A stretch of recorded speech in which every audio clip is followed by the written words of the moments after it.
Atletang Cotabateño, patuloy ang pamamayagpag sa Batang Pinoy at Philippine National Games. Mga atletang generals na mayagpag din sa Batang Pinoy at Philippine National Games. At LGU Takurong Nutrition Committee nagsagawa ng pagpupulong. Yan ang ulo ng mga balita sa pagbabalik ng Soxergen Headliners.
Magandang araw, South Central Mindanao.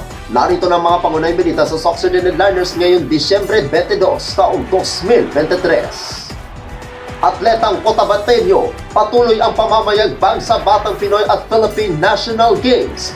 Narito ang ulat. Patuloy na namamayagpag ang mga atletang Cotabateño sa Batang Pinoy o PB at Philippine National Games sa PNG sa kasalukuyang ginaganap sa Kalakhang, Maynila as of 7:30 AM ngayong araw, ika-22 ng Disyembre taong kasalukuyan. Abot na sa 10 ginto, 6 na medalyang silver at 7 bronze medal para sa larong archery, dance sports, karate-do, muay thai at swimming sa Batang Pinoy ang nakuha ng lalawigan ng Cotabato. Samantala sa PNG naman, nasungkit ng lalawigan ang 2 gold at 5 bronze para sa sports event na chess, swimming at gymnastics. Lubos naman ang kasiyahan ni Cotabato Governor Emily Talino Mendoza sa tagumpay na nakamit ng mga manlalarong Cotabateño na maituturing niyang isang magandang regalo ngayong Kapaskuhan.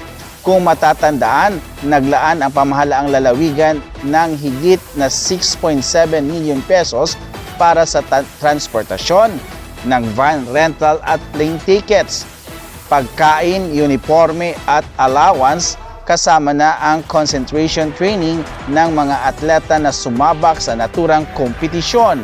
Ako ang inyong kaibigang Pericles Avicus Lignani para sa Soxergen Headliners. Mga atletang generals na mayagpag din sa Batang Pinoy at Philippine National Games. Narito ang ulat.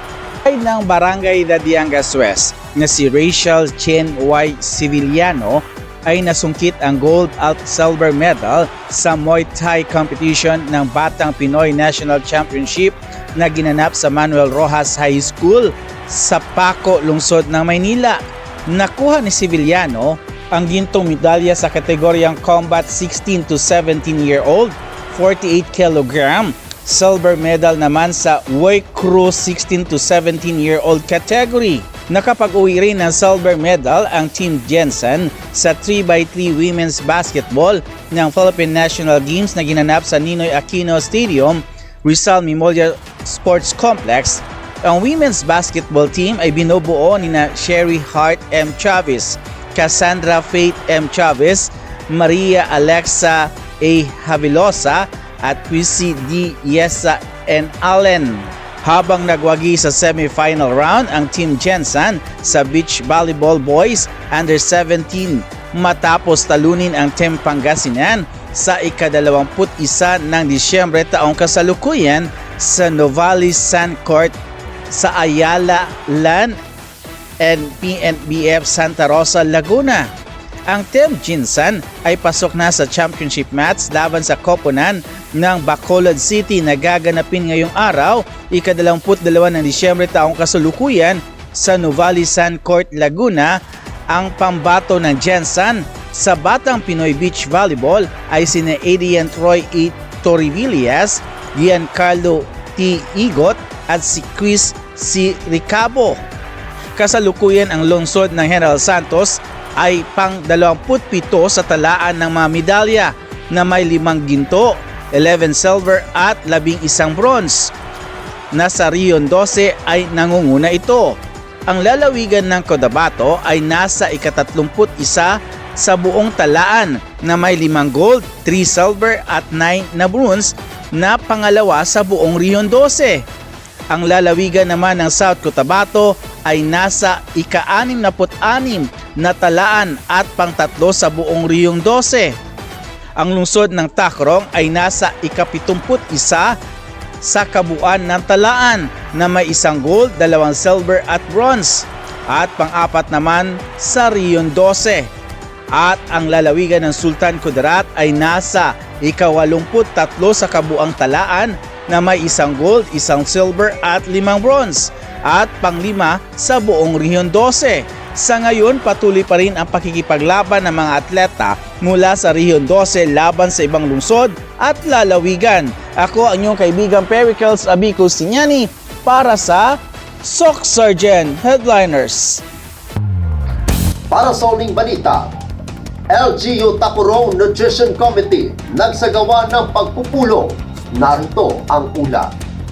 Noong ika-21 ng Disyembre, kasalukuyang taon, nagkaroon ng pagpupulong ang Tacurong City Nutrition Committee na pinamumunuan ni Mayor Joseph George L. Lechoncito, MD-DPA, na ginanap sa conference room ng alkalde.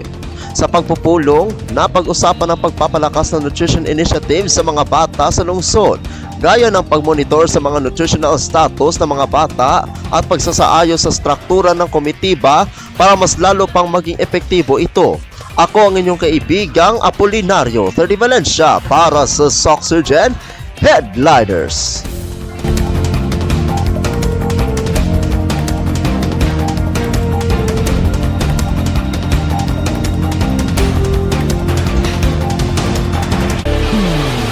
At yan ang kabuuan mga balita sa araw na ito.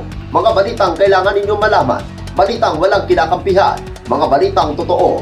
Mga balitang may dalang aral at inspirasyon. Ito ang Soc Surgeon Headliners.